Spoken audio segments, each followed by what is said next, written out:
Hi everybody, Andy here. Um, Thanks everybody for coming to my mom's funeral. It's great seeing some of you.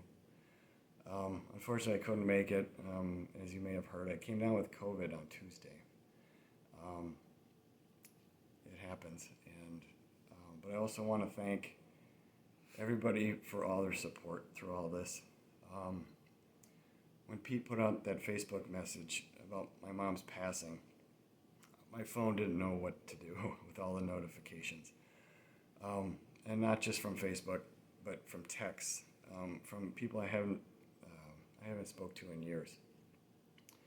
It's been wonderfully overwhelming to hear from every one of you. Thanks a lot. I have a few words here I want to say about my mom. After I'm done, if anybody has any stories they'd like to share after the video, please stand up and share them. If you're not the public speaking type, please share them with my dad or my brothers. There's just too many to fit in.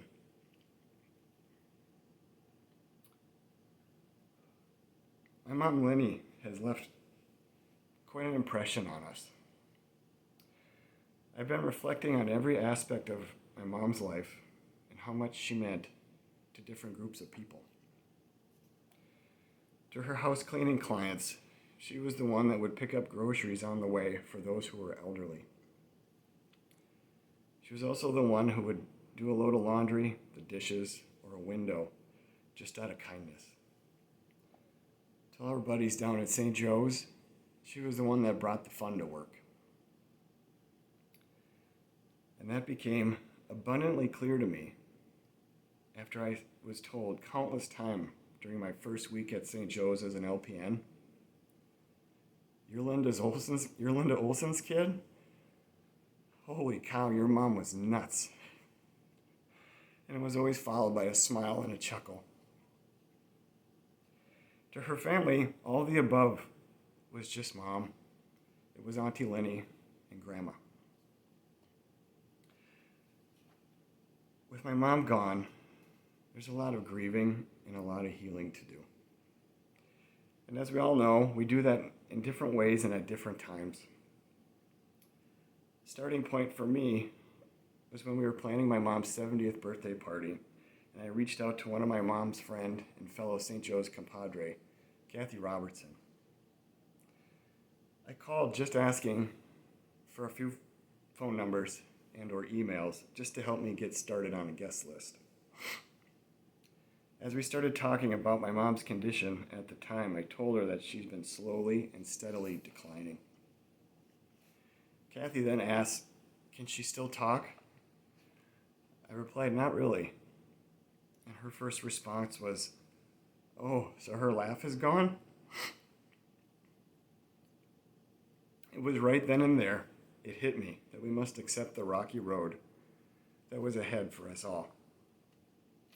We talked a little more, and Kathy ended up steering me toward another St. Joe's pal with connections, Linda McCormick. Kathy said, "I can give you a few numbers, but if you really want to get the word out, I'd ask Linda. She's got a big mouth." I laughed. That backstab pulled me right back up again. It made me realize there's going to be people around to help our family through this. As I mentioned before, we all grieve and heal at our own pace.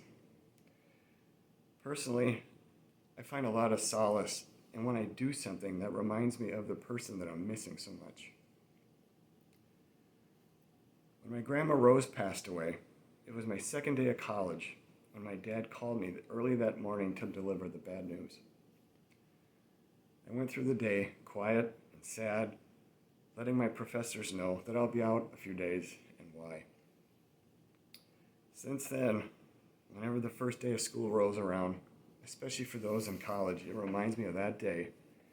I usually find myself daydreaming about the way she spoke, how she always wanted to know what we were up to,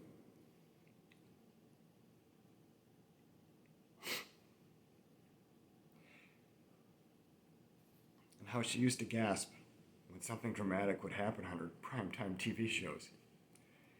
and how incredibly lucky she was when it came to winning on her football tickets, only to give the money away to others. I thought maybe that kind of luck would pass on to me. So far, not so much luck.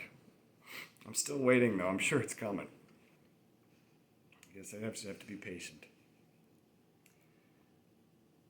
My grandpa Don passed away about 4 years later. It wasn't long after my grandma's passing that my grandpa's dementia began to show up, and it was evident that a drop-by once in a while at his house wouldn't hurt. Fortunately, around this time, I had moved in an apartment with my friend Jake just about a mile from his house. I'd drive by 2-3 days a week after my classes, or maybe swing by on my bike, usually to find him puttering around the yard or just sitting in the backyard looking at the alley. He would greet me with a hearty, "How you doing?" And we'd get to chatting. Still to this day, I can't get out of my head how dirty his glasses would be. And I would say to him, "How are those glasses working for you, Grandpa? Because it looks like you coated them in butter." And he would reply, "Huh? What do you mean?" I would take them off his head, wash them in the sink, and wipe them with a paper towel. Put them back on his head and wait for the, "Oh boy, is that better?" Since then, from time to time, I'll have a patient at work with glasses as dirty, if not more, than my grandpa's were. I can't help giving him a quick cleaning. Half the time, the patients don't notice. But the rest of the time, I'll get a humorous, appreciative comment, similar to that of my Grandpa Don. And it really makes my day.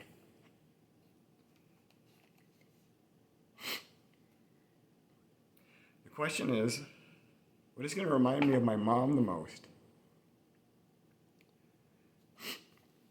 Will it be every Vikes, Twins, or Wolves game I catch on TV? Mom loves sports. And she was a pretty decent athlete as well.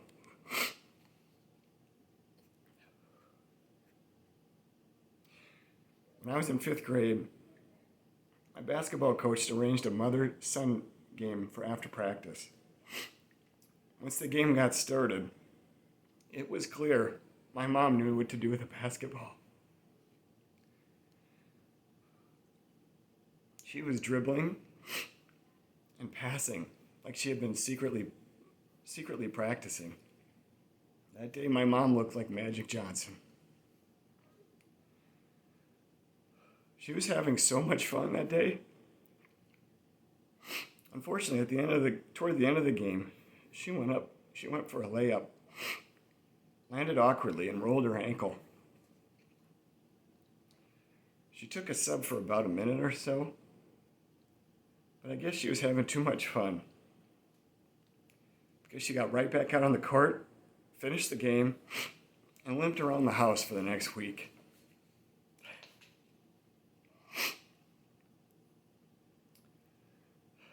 How about the next time I'm cleaning around my house or washing my truck? It was no secret my mom loved and enjoyed cleaning. Anything. Growing up, I remember her washing her car at least once a week. And if her car was clean and my dad's truck was clean, she'd go find a neighbor's car and wash theirs. On Saturday morning, she would blare some Whitney Houston and scour the house, top to bottom. And at the end, tell her 3 boys to stay away from certain parts of the house because you're just going to screw it up. In hindsight, she was 100% right.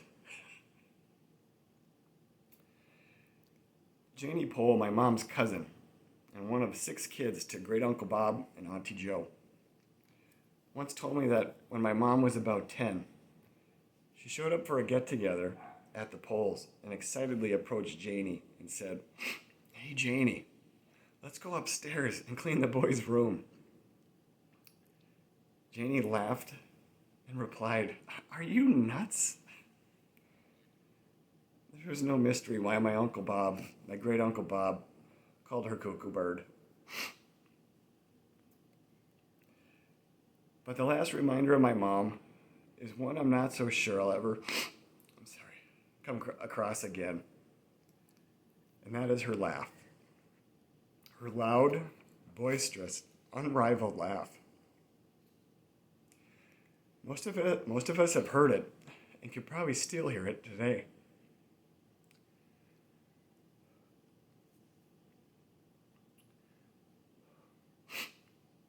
When I was in high school, before a band concert, there was a little downtime and idle chatter in between warm-ups and before the actual program. I was talking to Spud Wilson, and all of a sudden, this loud, near-maniacal noise came from the audience. Spud spun his head around, looking to see where it came from, along with a few other band members, and said, "My God, who's got the cackle?" I smiled, laughed. I raised my hand proudly and said, "That's my mom." Thanks everybody for coming.